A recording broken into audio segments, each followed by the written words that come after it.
عطا صاحب غزل دی چې لیونتوب نه دی لکه دغه تاب به څوک راوړي. لیونتوب نه دی لکه دغه تاب به څوک راوړي، په ځان مین دي د خپل ځان حساب به څوک راوړي.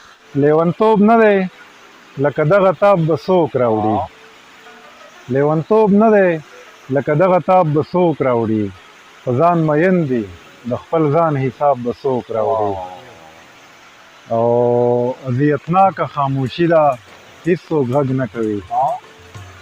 اذیتناکه خاموشي ده هیڅوک غږ نه کوي، د بغاوت د بیدارۍ اسباب به څوک راوړي.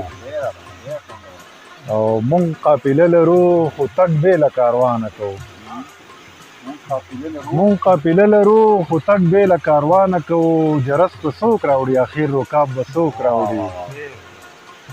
او پردو لیکلی په ګمان او څه د سره درو، پردو لیکلی په ګمان او څه د سره درو، د خپلې ژبې د وحدت نصاب به څوک راوړي.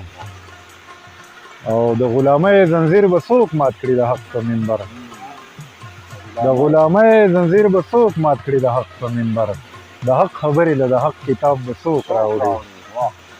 څه اندازه د بدلون شته زامینه چوپ ولې یې، څه اندازه د بدلون شته زامینه چوپ ولې یې، د وخت په سترګو کې د سوال جواب به څوک